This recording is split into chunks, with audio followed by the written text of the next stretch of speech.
kutukan dan karunia. Ku terjebak di antara dua dunia. Jalani sebuah kutukan dan karunia. Ku terjebak di antara dua dunia.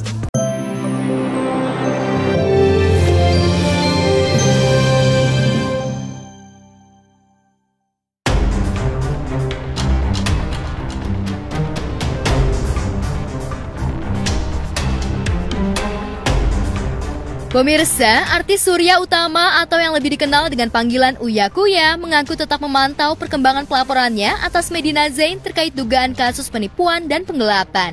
Ditemui di sela kegiatan keartisannya, Uya menjelaskan jika urusan hukum dengan Medina Zain tengah ditangani oleh pihak kepolisian. Dina masih jalan terus, cuman kemarin sempat ada pengacara dia ketemu sama pengacara saya. Nggak tahu deh hasilnya bagaimana.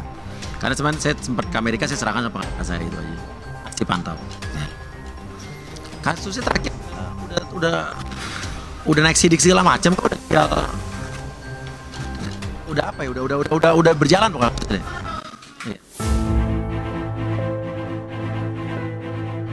Disinggung soal Medina saat ini, Uya Kuya dan Astrid memilih tak banyak berkomentar. Uya lebih menyoroti kondisi kesehatan anaknya, Cinta Kuya, yang kini sedang belajar di California, Amerika Serikat, menjadi perbincangan publik setelah mobil yang ditumpanginya mengalami kecelakaan. Lantas seperti apa kronologi kejadiannya? Nabrak, Cinta ditabrak orang. Iya. Kronologinya nggak tahu, tiba-tiba dia ditabrak ya dari samping belakang. Jadi tabrak keras, terus habis itu kemarin kejadiannya sebetulnya udah awal Januari tanggal 2. Terus dia ngurusin sendiri semua. Terus sampai sekarang dia masih jadwal ke dokter seminggu 3 kali.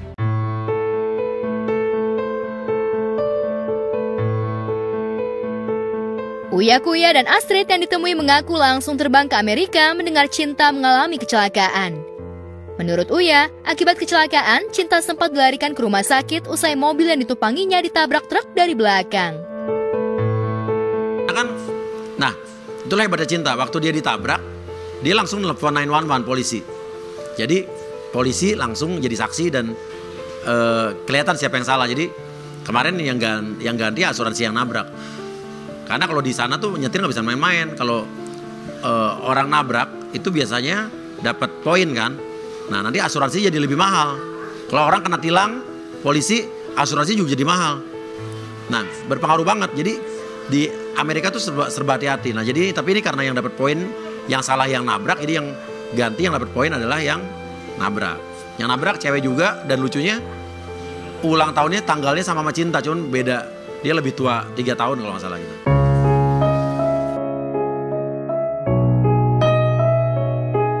Uya Kuya menambahkan soal kondisi kendaraan yang ditumpangi Cinta dalam keadaan rusak parah. Bahkan mobil Cinta sudah tak bisa diperbaiki sehingga harus beli baru. Uya mengaku lega mengetahui penabrak bersedia bertanggung jawab mengganti semua biaya kecelakaan. Udah 2 bulan ini, terus mobilnya nggak bisa dibetulin udah kata asuransinya. Jadi mobilnya loss diganti uang. Enggak sih udah lagi proses. Sebentar lagi dia akan MRI lagi. Akan tahu tindakan selanjutnya mau diapain gitu kan.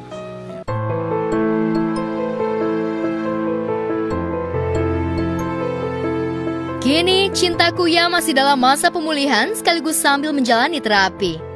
Uya mengaku bangga terhadap putri sulungnya atas perjuangannya hidup sendiri jauh dari keluarga di negeri orang.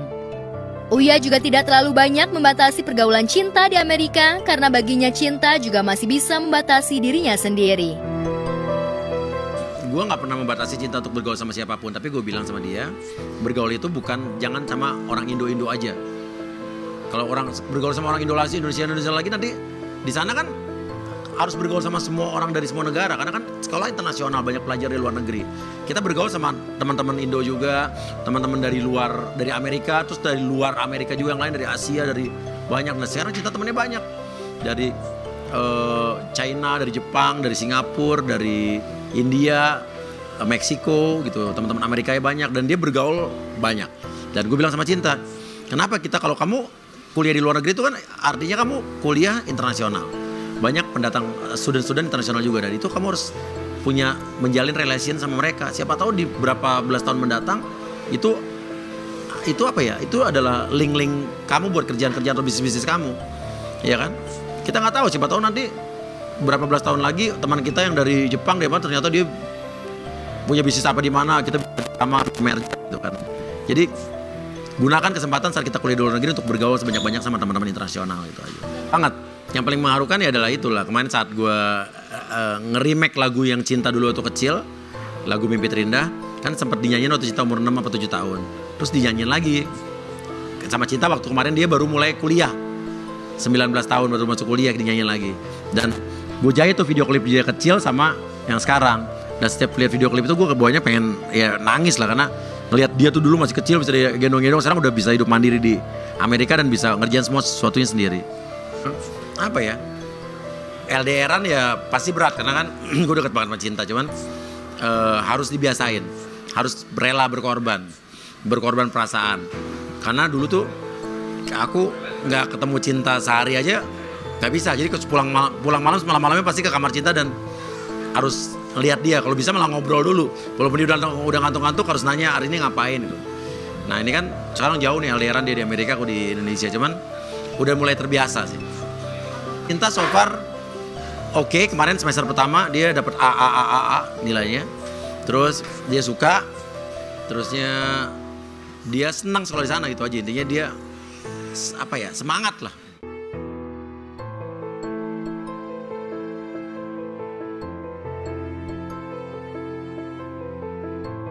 Sementara itu, Uya dan Astrid juga tak merasa khawatir dengan kondisi Cinta yang menjalani Ramadan di negeri Paman Sam. Karena Cinta sekarang sudah bisa memasak sendiri, bahkan melakukan banyak hal yang tidak biasa ia lakukan di Indonesia. Benarkah demikian? Sebelum kita balik, Cinta udah diajarin emaknya bikin rendang. Jadi dia kayaknya nggak terlalu pengaruh lah.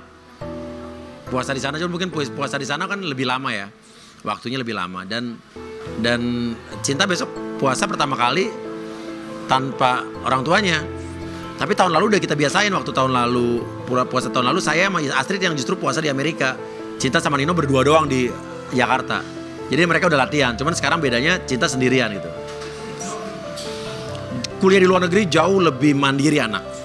Semua ngurus sendiri. Karena dia sampai daftar kuliah, sampai tes kuliahnya tuh daftar sendiri, ngurus sendiri. Terus kehidupan di sana juga dia harus ngurus sendiri, harus berjuang sendiri.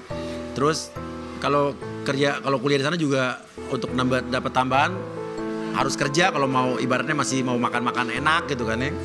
Terus tapi Cinta masih gue larang kerja, tapi katanya akhir semester ini setelah dia setahun dia mau kerja, aku mungkin baru boleh izinin dia kerja sambil kuliah. Tapi aku terakhir nengok dia ke Amerika udah ngelihat sih dia bisa bikin masakan sendiri. Nah Cinta di Indonesia masak aja nggak pernah. Dia bikin mie instan aja nyuruh mbaknya, bikin telurnya nyuruh mbaknya. Sekarang di sana aku datang terakhir, dia udah bisa masakin saku sayur, bisa masakin salmon apa, bisa masakin nasi goreng ini. Jadi dia membuktikan dia bisa mandiri dan bisa jadi seseorang yang di Indonesia dia tidak pernah lakukan. Dan kita perlu akui, kita nggak bisa pungkiri kalau orang yang kuliah di luar negeri itu biasanya emang lebih mandiri dibanding orang-orang yang kuliah masih ya tinggal sama orang tuanya, ya masih tinggi, ya pasti beda lah. Kehidupan dia kan di sana sendiri, pasti lebih mandiri. Cinta dia punya cita-cita jadi apa ya, produser atau sutradara terkenal di perfilman di Hollywood. Mudah-mudahan itu tercapai, bikin bangga Papa Cin gitu aja.